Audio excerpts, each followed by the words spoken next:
No, you were. No, I haven't. Okay. All right, well, we'll go ahead and get started here with our forum. I'll call us to order. In accordance with Albemarle County's resolution on continuing governance, we are meeting here in a hybrid format with some members in person in the Nelson County branch and some members joining us electronically. Thank you all very much. Any questions or comments about minutes from our last meeting, or do I hear a motion to approve those?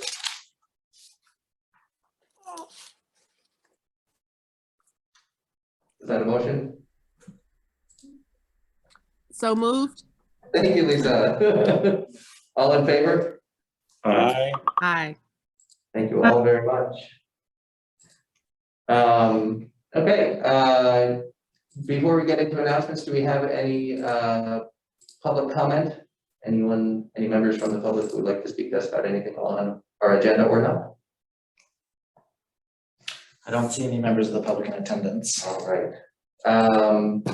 Board members, any announcements that anyone would like to make? I will just let you all know, my phone took a swim this weekend, so hopefully by Thursday I will be back in touch. But until then, email is the easiest way to reach me if anyone needs to. I'll mention that I hadn't been to the Friends of the Library book sale for a couple of times, but I went a couple weeks ago in the old North Side space. Yeah. And I was really impressed by just the amount of, the whole space was full. It used to be a full library, and now it's full of, there was a lot of books there. So I just want to say thank you to all the volunteers who, there was a small army of volunteers and another small army of book browsers and buyers, but I know that's incredibly successful financially in terms of funding the Friends of the Library, and then we get lots of benefits for that. So thanks to everyone for doing that, and just sort of mention how successful, impressed I was with the successful activity going on. Thank you very much, Michael. Yes, and thank you to all the friends. It's wonderful to see the event up and running again, closer to its normal self after some bumps in the road there the last couple of years.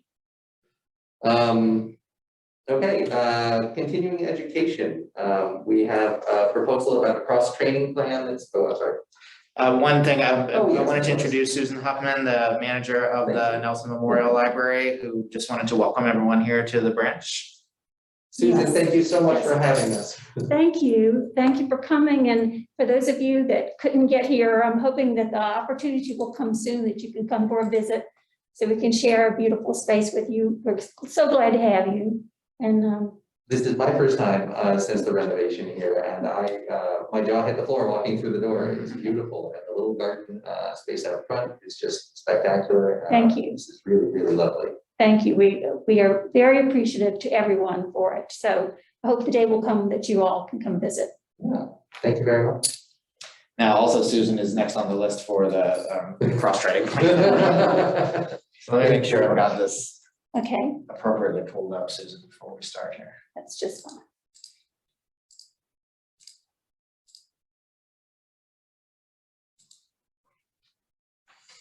Well, this is a plan. This is something that we've been working toward for quite some time.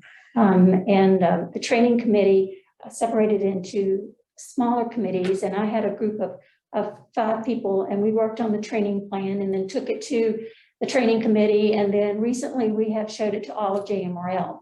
And as we, I'll say, click. I know that whenever you change something around, that you frequently move somebody's cheese.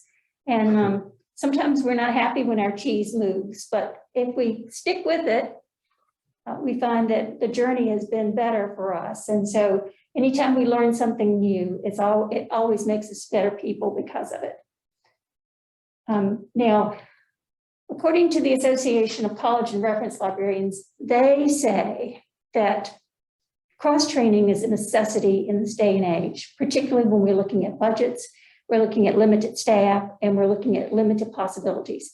Anytime we can cross-train our staffs to be able to do a variety of work, it makes for a better organization.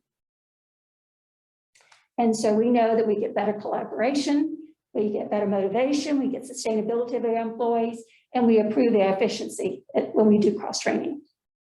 So what we have done is we have come up with a cross-training plan, and each year we're going to require employees to do 2 hours of cross-training. Now, there's been a little bit of debate about that.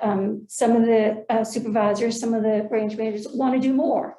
And if you want to do more, we're delighted, but we're asking a minimum of 2 hours. And what we're doing this year is we're focusing on cross-training in the area of circulation for the very first year. We're not going to start it until July 1 of 2022. We felt like it would be too much to try to get it into the 6 months that we have between then and the end of June.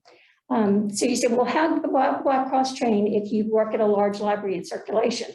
Well, we want you to be able to go to a smaller branch and see how they do circulation, and vice versa. If you work in circulation in a smaller branch, we want you to have the opportunity to go to a larger branch to be able to see how they do it, because everybody does circulation somewhat differently.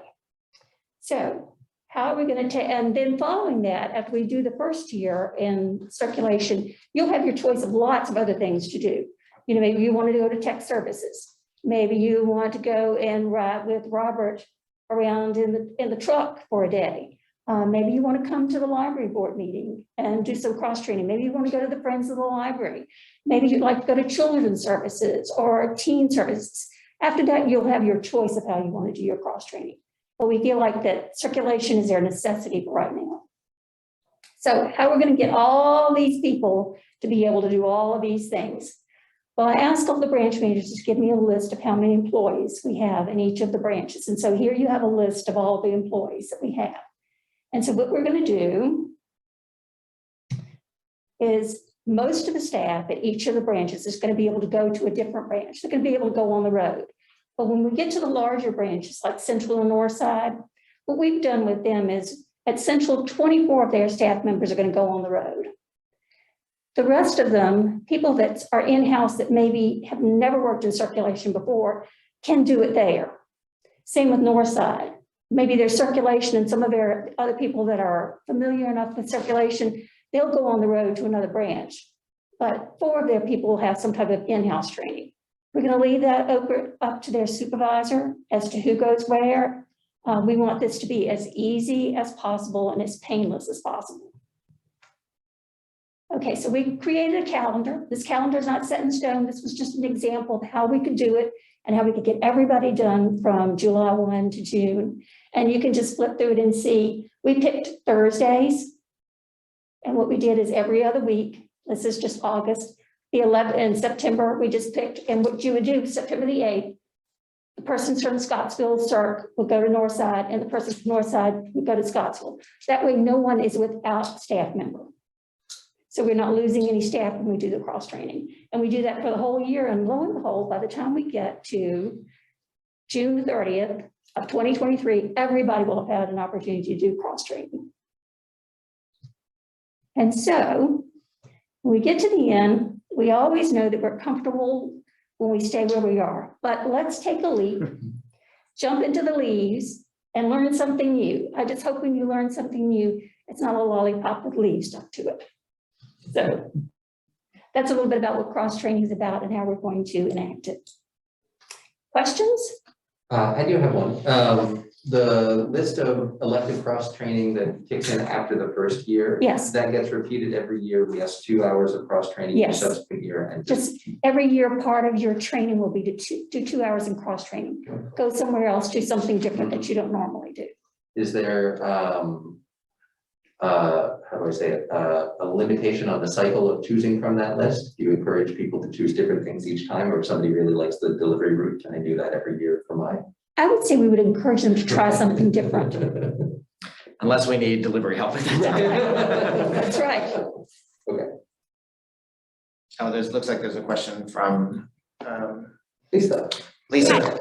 Thank you so much. I really love hearing about this. I like the idea of freshening things up, and it's almost like an interagency exchange kind of program. I really love that. And I wonder if there's a way that we can offer some kind of support or encouragement. I know that, you know, transportation costs are probably not going to be a big deal in terms of like covering mileage, but maybe I wish there was a way we can kind of support that even further, like treating people to a lunch in the local area that they're visiting, or something like that. I think that would be a lot of fun and make it more, just a little bit more, I don't know, just some way to kind of extend the benefit of the cross training and learning different roles and how different branches do things.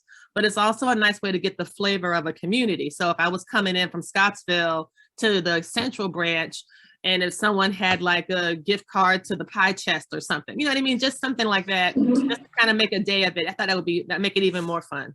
Well, I like that idea, Lisa, and not just because it gives you the sort of flavor of the community you're visiting, but it offers an opportunity to continue to bond and build that relationship with the people at the branch you're going to visit, doing something kind of outside of the work scope.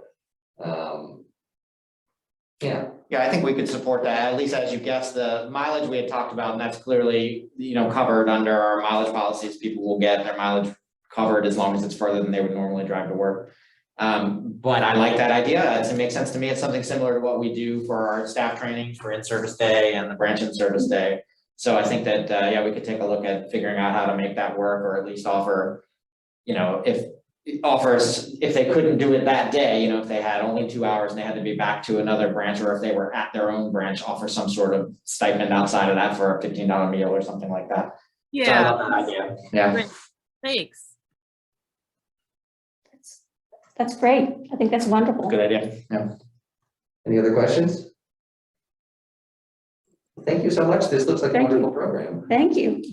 Thank you, Susan. You're So, welcome. Susan, when the board meeting is over, I'll bring Yes. out the attendees here, and if you wouldn't mind walking us around and showing us. On the bit. Wonderful. Are you all too hot? Okay. Are you okay? Because it seems a little stuffy in You here. want to crank it I'm down gonna one? crank it down Okay. Thank you, Susan. All right. Let's see, moving along then in the agenda, committee appointments and reports. Personnel committee report is up first on our agenda here. Let me, before we turn it over to Kathy, let me find our notes from the other day. Apologies. I think we'll be fine on time today.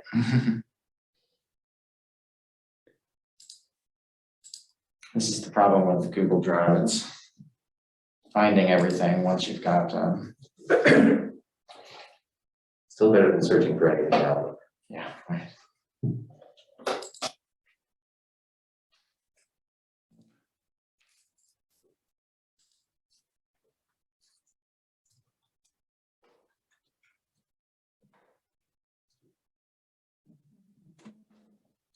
And the added joy of everybody watching you search for things. Would you like to flip these and come back to personnel? We can do policy first. Do you mind actually? Although I will need to screen share. That is true. Whatever's easier for you, Dave. Yeah, I'm trying to remember what this document was called, so.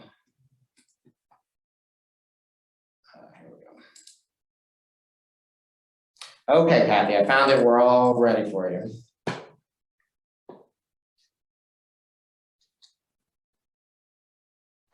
Are you gonna put it on the screen? Oh, yes, thank you. Sorry, Kathy. There we go. I like the Charlie Brown one better. I feel like the one with the lollipop. We met last week by Zoom, and we discussed the budget request, and we prioritized them in this direction. The Central Regional Library carrier for 16 hours, we felt should go at the top of the list. The bookmobile, an additional 20 hours for a bookmobile specialist, we felt should come in second. Gordon Avenue upgrade position from children's specialist to young adult librarian. Number 4, Louisa branch support from 19 hours to 20. Scottsville branch support from 20 hours to 25. And number 6, Gordon Avenue increase the sub-circulation support. If I remember, I don't have my notes in front of me, but I think Scottsville and Louisa has to get permission from their supervisors to approve the two requests from Louise and Scottsville. Correct me if I'm wrong, David. No, that's correct. Those two are local jurisdictional costs that would have to be approved by those two local jurisdictions. Okay, so we present this to you as a board and would like your input. Thank you very much. Mhm. David, what can you tell us a little bit more about the courier position there at the top Sure. of the list? That's the one that I'm. Yeah, so this is the JMRL has one full-time courier who works 40 hours a week. This is the second courier position, which currently works 16 hours. So JMRL staff have identified this as a crucial position to improve, basically to get more person hours into. During the pandemic, we have operated twice during periods in which we didn't have access to one or both of these employees and had to really scramble. We had to cross-train staff in order to go, they got a jump start on the cross-training program to go And this is deliver. on the box truck. This is on the box truck, yes. Last summer, in fact, we had to hire a temp agency to come and help get the delivery throughout, because without this service, basically JMRL grinds to a halt. So if you recall, we had a CE on this pre-pandemic, and the board at that time, the previous board, identified this as an area that more resources were required. So this is the first attempt. Brittany Eversberg, JMRL Circulation Manager, is the supervisor for these positions. This was her request for next year, and the Personnel Committee felt that that was the most important request in terms of priority. So this list here, basically, if the full board doesn't have any objections to it, in budgeting, JMRL will add all 6 of these positions, but then should we have to fall back, we would go down this list as the Personnel Committee identified it. Tony, did that answer your question? I saw your hand go up and back down there. I was just curious, how many vehicles are we operating at the moment? This is just for my information. 2.5, Tony. Okay. Okay, Which is, that's only being a little snarky. There are two full-time box trucks, and then there is one box truck, which currently is a house with the Friends, but it is no longer operational for JMRL uses. thank you. So I had a question also about the bookmobile position. Could you just describe what that person would be doing, the additional specialist position would be doing? Sure. Yeah, so this is the only brand new position that's on the board here. Currently, bookmobile services are only paid for by Charlottesville and Albemarle. Right now, the position, the department is the manager, our bookmobile and outreach services supervisor at 40 hours, and then one part-time employee.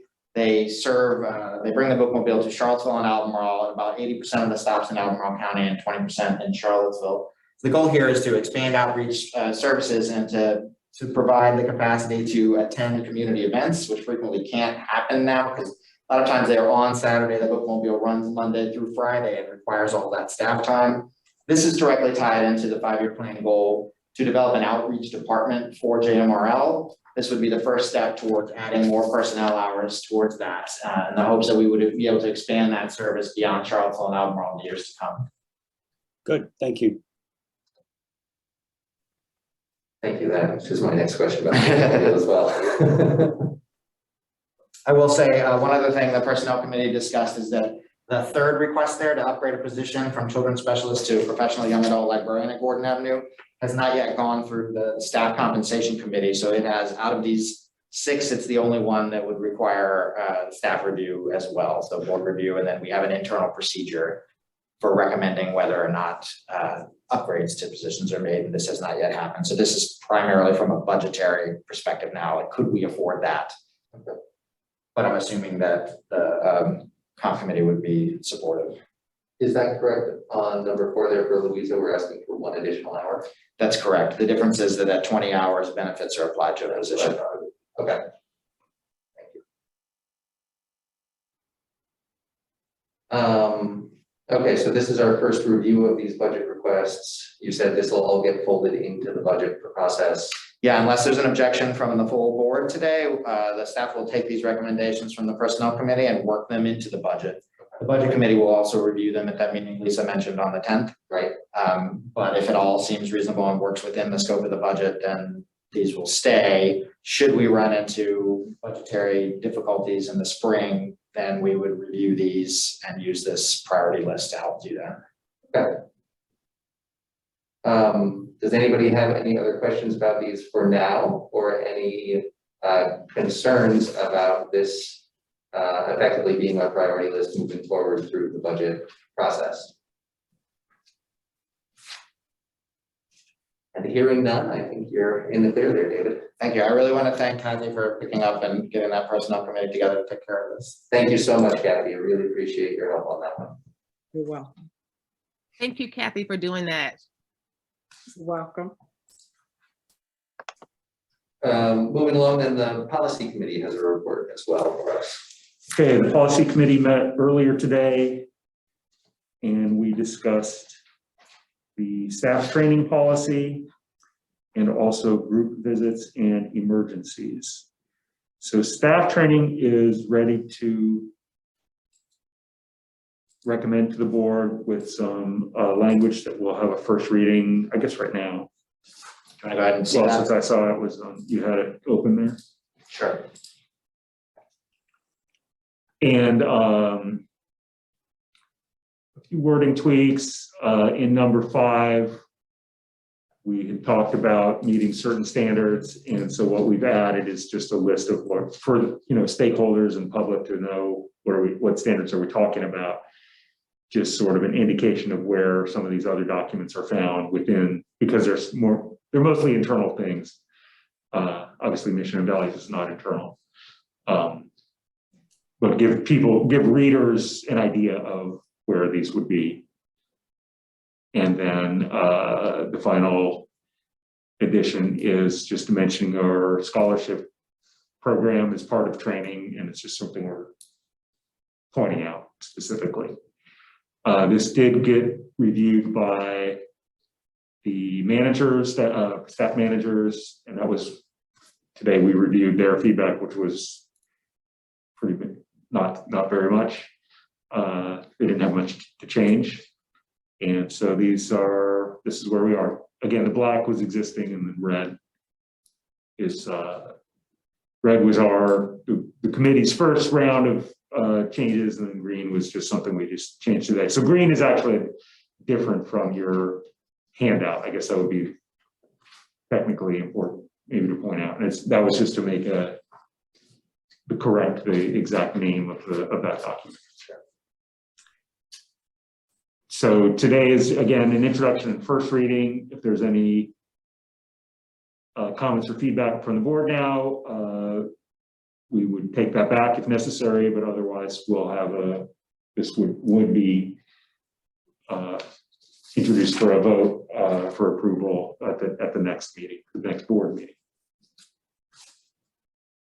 Thank you, Mike, for doing this, for all this work. I know that policies are absolutely critical to the health of an organization. So thank you for that leadership. I was just a quick question about number 2, develop versus enhance. I like the change, but I wondered if you might say a little bit more about that from your point of view and what the committee discussed in terms of making that decision. So okay, David, that was a very specific, like I remember some back and forth on the word, but go ahead, David. Yeah, Lisa, this is this came from me basically. It's an inside baseball type thing, but we do have competencies as part of our evaluation process. So everybody has a list of core and technical competencies that they get evaluated on annually. And it is a task sometimes for people to develop new competencies. So I wanted to differentiate for the library staff that we're not asking them to develop new competencies for their positions. Those should already be there in place for staff. They should be familiar with them and well aware of what the expectations are.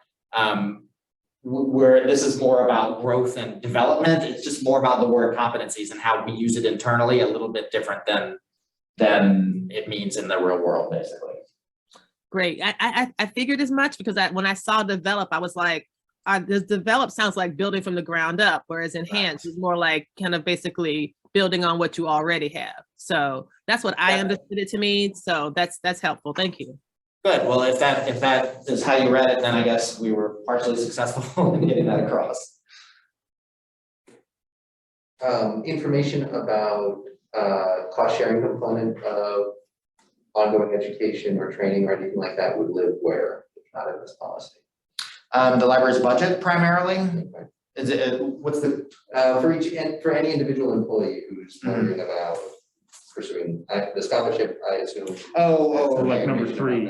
Or numbers, right. Right. So there is a separate procedure for the scholarship specifically. That has its own set of documentation that spells out what JMRL will get towards that, what the procedure is there. When it comes to participation in staff development and training that's outside the library, basically that costs money, we have procedures in place for how to apply for that. And there's no set, like there's this many dollars per person per year. We basically have an overall training budget that we try to equitably split up. Yeah. For things. Yeah, and it has not, the last few years, because of the lack of travel, basically, there has been no competition for any of that. All within reason, all training has been approved and the budget is there for it and supports it. Okay. We'll see, we have to keep an eye on that every year in budgeting, basically, to make sure that there's enough money there. And I think that there's a 5-year plan goal, or there has been in the past, about making sure that there's large enough portion of the budget is dedicated to training in order to meet the needs of this policy. Okay, thank you. But I would also say, if I rephrase your question as, how does the staff know what they need to know about this? The new answer is employee handbook. Okay. And so turn to page 7 of the employee handbook, and you'll see a section on professional development. So that doesn't necessarily have every detail of the procedures that David was referring to, but it should at least point them to, here's what you need to know and where the procedures that we live for you. Thank you, Mike. I'm not used to this concept. I know. It's all right here. Yeah, hopefully that would be the answer. What does the employee need to know? Yeah. That would be the first place. Great point, man. Okay, if there's no other comments or questions on this policy, then I'll mention that we did get group visits and emergencies to a place that the committee is pretty comfortable with it. We're going to take those also to managers for review. If there's not substantive, if there is some substantial feedback that comes back from them, we'll take it to the December policy committee meeting. If not, then we would be able to read those. We sort of pre-approve them in the policy at the policy committee level, so that we would be able to do a first reading in November at the board level. So in future agenda items, I think we'll phrase it as a potential reading of these, because we don't know today, but we're just trying to move them forward in November if we're able to do that. Okay. We'll be voting on. We're voting on staff training in November for sure, and the potential first reading of group visits and emergencies based on today's work from the policy committee. Okay. And that is everything I have for this report. Thank you very much. Any other questions about the training policy there? Okay. Well, thank you again. Yeah, the policy work is essential to good governance here for us. So thank you for moving that along and getting broad input on it as well. And we'll stay in that theme as we move forward into the new business.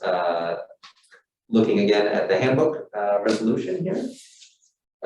We've seen this, I think, in its entirety. Yes. You have the electronic link to it. That's right. I don't think it's been printed out. It's also part of the handouts for the entirety is part of the handouts for the. So if anyone has any last questions or comments about this, please feel free to chime in. Otherwise, I think all we're looking for here is a motion to endorse the employee handbook and its contents, so that this can get passed out to everybody. I'll make a motion that we approve the JMRL employee handbook Second, by the committee. Thank you all. All in favor? Do you want to use the word approve, Tony, or endorse? You tell me, Mike, what do you think's Well, best? thank you. I think the distinction would be this is not a policy or a board document. It is it's an operational document, but But it's obviously a core No, that's a fair thing, point. so we wanted to, I don't think it is something we vote on as approved. But this is not necessarily ours to adopt, so we don't need to approve it. Right. We are simply voicing our endorsement, our Yeah. recommendation that this moves forward. Yeah, that we've seen it and we Yeah. know about it, and so that would Sure. be, might be the word. Yep, so I move that we endorse the JMRL Employee Handbook as authored by a very large committee with input from everybody. Thank you very much. I second. Wonderful. All in favor? All right, Aye. Thank you all. All right, and thank you for all the work on that, Michael. I know that was a long back and forth, but it looks like it's produced a really valuable and effective document. and Tony and David and staff, and Yes. as I've said every time, the staff did most of the work, so. And a lot of it had already been, again, things that staff had developed, and maybe were consolidated all in one place, so that was a lot of it. Okay, well, we are moving along. We'll get to old business here, and take now this, I believe was a little typo. This is probably something that should have been continuing new business here, so we'll move right along to it. Looking at policy 2.2 here for staff training and development. That was what we just did. That's what we just did. Sorry, what am I thinking? Well, it's Well, I probably took us out of order there, so. There we go. Okay, well, wonderful. We've seen that. So sorry for sticking that in old business. That came with our policy report, or could have lived there in new business, but we are moving right along. All right, budget discussion. Okay, so the JMRL Board Budget and Finance Committee is going to meet on the 10th to hopefully come up with a recommendation for a proposed budget for JMRL. So after that meeting, we'll get that document out after whatever changes are incorporated out to the whole board for review in time for the November board meeting. We'll be looking to adopt a proposed budget. I had an annual meeting that JMRL holds with members of the executive branch of all 5 jurisdictions that make up JMRL last week. Everybody was in attendance except for the Greene County executive branch was not there. At that point, we laid out JMRL's plans to move to a $15 minimum wage next year, which was the first time some of the jurisdictions had heard about it. There was some support for a full salary study, preferably done internally rather than tackling this and then tackling the compression and the salary changes that will need to happen in the future. And JMRL fully supports that, and we'll try to work with the jurisdictions to make that happen, but the $15 an hour is the board's priority first, basically. Having that done, having the full salary study done for fiscal year 23 is probably not likely, but we'll start work on figuring out how we can move forward with that. All the jurisdictions in attendance there were facing similar personnel issues, so there were no surprises at the discussion of raising the minimum wage at JMRL. All of them are also hiring in this climate right now, so they're looking at their own wages. All the jurisdictions reported their revenues are stable to good. They're all facing personnel issues as a major budgetary concern for next year. They all have very tight capital budgets, as you might have seen in the news. The medical costs for JMRL, the early prediction is that those will stay the same into next year's budget, which is a big boon and good news for our budgeting. The retirement costs we're still waiting on, hopefully to get later this week. So as I mentioned, the budget committee is hoping to leave that November 10th meeting with a draft budget to be sent to the board for review and possible adoption in November.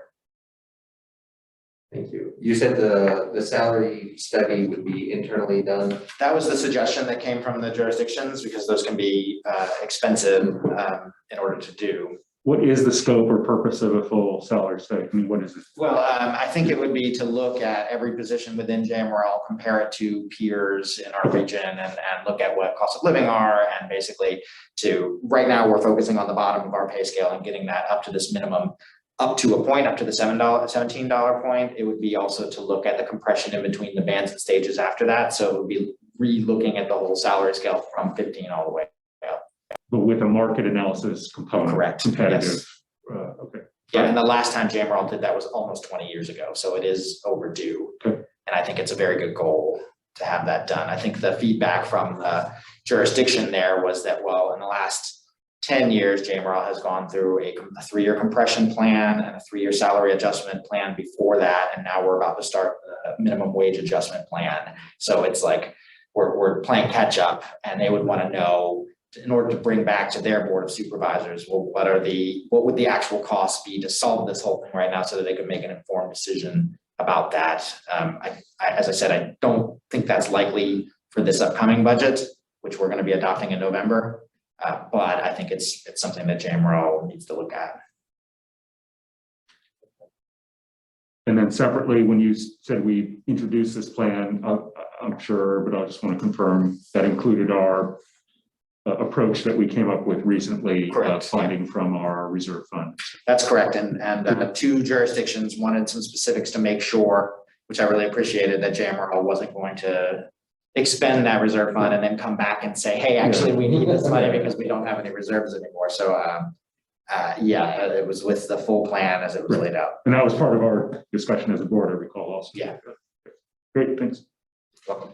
Have you been able to have any subsequent conversation with the executive in Greene County about? I have not reached out yet to Mark, and I will this week, just to follow up with him and make sure that before they get our proposed budget, that he's aware of what's going to be in it. Yeah. Great. We have mentioned to him in the past that last year, Jim and I mentioned in a meeting that this was on the horizon, the minimum wage plan, but not the specifics that Mike just mentioned of JMRL helping to make that happen. Okay.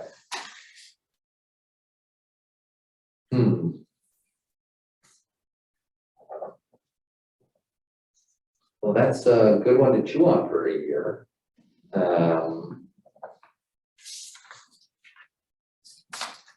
Is there, how much are you, if this was outsourced, the study, how much in consultants fees would you expect for that to cost? I don't know. I would guess, I don't know, but I would guess probably in the high $10,000 to $100,000 area, somewhere in that range. What I'm hoping to do is to speak to our jurisdictions and see if anybody, I know at least one of the jurisdictions might be embarking on a salary study, Yeah. and to contract with them for us to be a subset of that, which is how the last salary study got done at JMRL. Was the last time the city of Charlottesville did one. That was a little bit where my mind was going with this, was with the impending change in state law, wondering how many of our jurisdictions are going Yes. to be embarking on something like this That's- themselves. And, yeah. That's the first avenue we'll pursue, is whether or not we can be part of one of our jurisdictions that's already attempting this. And if not, then we'll go out and figure out what the cost would be. Are there resources or surveys along these lines from the state library? It seems to me it's library specific market analysis. Yeah, the state has data in Bibliostat, which is the annual data collection tool that the state uses, which is due right around now, about salaries, and it's pretty limited to a few broad categories like professional librarians, supervisors, directors, frontline staff. So there is some data that's there. Our peers are very helpful with that information. One of the problems that I have encountered repeatedly with that data is no consistent naming convention Yeah. between states for position. I'm sorry, between libraries Sure. for positions. So while JMRL might call this position, you know, Children's this, specialized at some other branch, it's yeah. called page, or it's called this, or it's called that. So I'm interested in working with the state to try to first develop a lexicon of that, Mm. and then see if moving forward, we could try to standardize some of that, because then that would make this a much easier process. Good. Thank you. Any other questions about budget issues before we look at draft proposal next month? Okay. Well, thank you all very much on the budget committee for tackling that. David, we'll stick with you for the library director's report. Thank you. Just a few things to highlight. So every month I give a report on JMRL's COVID response, still holding steady. The EPC is making a change about patron masking, because we're running into a problem with different percent positivities in wide variance in different jurisdictions. So I think it has been 10% positivity, 10% average positivity over 7 days for the region had been the metric that we were looking at in order to require patron masking. But what we're running into is 2 jurisdictions being very low, being under 4% positivity, and then several others being very high. So the change is going to be when 2 of 5 jurisdictions hit a 1-week average of plus 10% positivity, then we will look at requiring patron masking as they enter the building. There's been a real split there between kind of the urban, suburban, and rural areas. So that's from staff have been asking for some guidance on that, and that's a change. And at one point, and it's just hard to keep up with, Yeah. there were underlying statutory limits on what we could or could not or must not Correct. do. Have those changed since? At one point, let's put it this way, at one point we changed from required to requested. Right. And at that point, my recollection is that there was an underlying. Yeah, the assumption at that point was that without being a singular jurisdiction that could enact an ordinance like Charlottesville has and like Albemarle has, that JMRL didn't necessarily have the authority. But Council Sense and State VDH are saying that library directors basically can make that call if they like. In the same sense, they liken it to shoes and shirts in the library, basically. So the underlying legal the ordinances haven't changed, but our understanding or interpretation. That would be correct, yeah. Okay, good. Okay, so last week we had the premiere of Lorenzo Dickerson's wonderful film, Free and Open to the Public, at the Paramount Theater on Thursday evening, followed by a discussion. Before that, there was an open house at the Central Library for the exhibit, which is semi-permanent on the 3rd floor, about 100 years of library service in the area. So I want to thank the trustees that were in attendance. I thought for a COVID crowd, it was very good.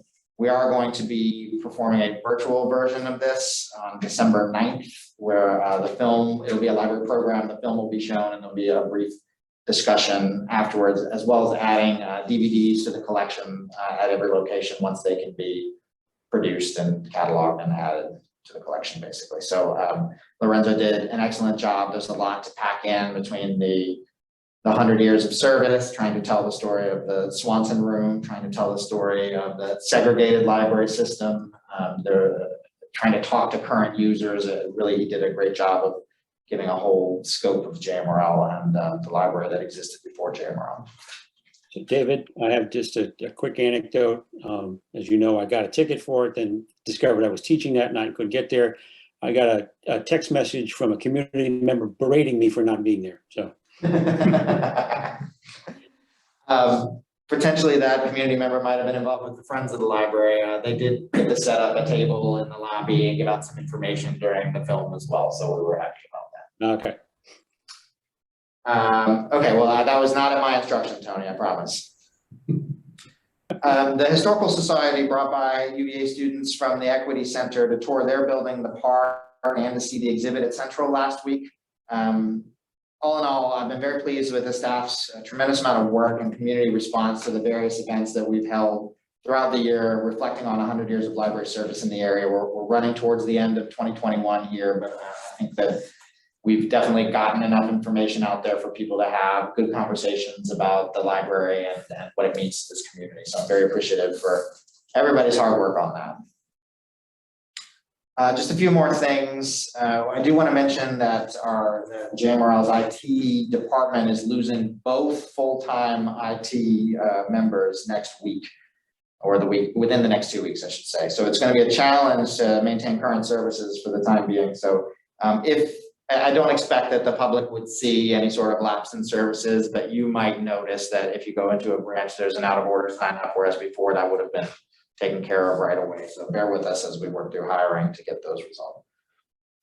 And last but not least, this is the week that the Virginia Library Association holds its annual conference. And on Wednesday night, Alita and I and Susan Huffman and Dr. Pam Rowland will be at their award ceremony to accept the George Mason Award for the work that Grow Nelson Library did to raise funds for the building that we're physically in today. So I'm very proud of that. And there'll be a plaque that will go up in this building after that ceremony. And that's all I have to report. Thank you very much. You're welcome. Any questions? Yes, I had one. Thank you again for this wonderful report. And I love hearing about all these things, except for Tony being berated. I don't, you are a much nicer person than I am. I don't get to get berated very much. But I wanted to ask David, had you thought about, and maybe this has already happened, but I was listening to what you were saying about hiring and how, you know, there's a few challenges and lots of employers are having this. And I remember recently that the post office recently had some kind of job fair outreach type thing, because I know in our neighborhood, the mail service was terrible for a long time. Like for 3 weeks, we got no mail. And of course, I just blame the Postmaster General who wants to privatize the post office. But I wondered if you thought about that, if that was, had that already happened? Like, are there certain positions in certain places people might not be thinking about library employment, but still could be a good fit? So I didn't know if that was, I don't know if that was just something that might be under consideration, or maybe it's already happened and I just didn't know about it. Well, we're hosting a job fair at the Northside branch in conjunction with the TSA, which is also hiring in large quantity. Like, they need people to come work basically. So for JMRL, you know, we don't have the volume of, you know, the number of empty positions, I think, to have our own job fair, you know, just come work at the library. And, you know, this is 2 jobs basically that I'm concerned about here. But we would love to be part of somebody else's job fair, similar to the ones that Evan worked with the Workforce Center at Northside to do. So it would be like a room or a virtual room full of 20 different organizations. We would love to be one of those 20. And we reached out to the job center at the city of Charlottesville, who puts on events such as that to try and get these this information shared there as well. So that's a good suggestion, Lisa. I'll look around and see if there are local opportunities. I know that now's a time in which you know, there are a lot of good opportunities in the area, and it's definitely a struggle to find employees that you know, it's such a niche job basically, doing IT at the library, but those that find it love it. You know, it's a home for people. So at any rate, I'm rambling. That was a great suggestion, and I'll look and see what resources are out there that maybe we can be involved in. Fantastic. Thanks so much. I appreciate it. Thank you. Thank you as always, Lisa. Okay, any other questions? All right, does anybody have any other matters that were not on our agenda this afternoon that they'd like to discuss? Hearing none, we'll move along. Future agenda items for our November meeting. We'll do another continuing education segment. Any idea what we're getting? Yeah, I thought maybe to dovetail on today's, we would have somebody from the training committee's training plan subcommittee come and review. This was a 5-year plan goal, and we have redone the staff training plan. So I thought it would be worthwhile for the board to see what that internal document is and what's available there. That sounds great. Sound okay to everybody else? Yep. Wonderful. Where is the next meeting? Northside. Northside, we're back at our regular place. I believe we might have a happy birthday for Alita next month. Let's see, other things I've got, committee reports from budget and personnel. We said personnel will do a vote on the staff training policy 2.2 and possibly first readings there on the group visits and emergency policies. So the policy committee won't meet though between now and then. Those policies will be on the full, be on the agenda, but there won't be no reports. Okay, gotcha. Unless something changes. Yeah. Okay, gotcha. So just the budget committee on report then. We'll put those under new business. Adopting the budget, which is, I guess, part of the budget. Will you want to do that first thing in November on our first reading, or can we take a month and adopt in December? We generally send the budget out to the jurisdictions at the end of November. Okay. So we'll send everyone take a moment to take a careful look at that before our meeting when David sends it out after the budget committee meeting on November 10th. Right. So the budget committee is made up of the majority of the board. Yes, so, right. Everybody should be relatively familiar. Yes. Okay. All right. Well, not expecting any bumps in the road there. Okay. Any other future agenda items? Okay. Well, thank you. Oh, yes. I'm sorry, just one last thing. It just occurred to me, and this is not necessarily an agenda item, just a comment. I know the Festival of the Book is coming up, and I think that there's already going to be something on this, but we've got some really amazing writers in our community, and most recently, Jocelyn Johnson, who has this wonderful book called My Monticello, that the audiobook, part of it's narrated by LeVar Burton. Netflix has already bought the rights to produce it as a show. It's just amazing, and she's super sweet. And so I was wondering if there's a way to do some kind of event for the library or something like that in the springtime, maybe. I mean, I'm not sure what her time is like, but I've been trying to tell everybody about this book. Monticello already did an event with her last week. She was on Good Morning America 2 weeks ago. I mean, like, she's doing so well, and I would love the library to show her some love, just like I told the same thing to UVA. So it's just something to think about. It's not necessarily time sensitive, except for trying to get on her schedule and whatnot. But I just wanted to mention that to see if that might be of interest. And again, it might not even be necessary because I have a feeling that she does have a panel at the festival, which might be connected to the library. I'm not sure. But I just wanted to kind of just throw that out there. Thanks. Yeah, I'm reading it right now, Lisa. I had to wait for my wife to finish the copy we got first. So she's actually participating in a panel on the 27th of this month that the Northside Library put together. So yeah, October 27th, Finding Your Writing Community. Jocelyn Johnson is one of the featured authors there, along with, I can't read my tiny phone, but Catherine Shellman and Shannon McLeod. All three of them are talking about, you know, the writing process, especially here in Charlottesville, and how they work together to work on their materials. Perfect. Thank y'all. Thank you. Thank you. Yeah, that's been really amazing watching the coverage of that blowing up. Yeah. Well, thank you for jumping on that. I'm glad to hear that we got programming already lined up. That was not me, that was the Northside Library staff. Thank you very much, North County. Yeah. Okay, well, if nobody has anything else they would like to bring before us here this afternoon, I think we are about ready to adjourn. Do I hear a motion? So move. Thank you, Kathy. All in favor? Aye. Bye. Please. Thank you all very much. We'll continue the hybrid format and see you all in person or remotely next month at Northside, from Northside.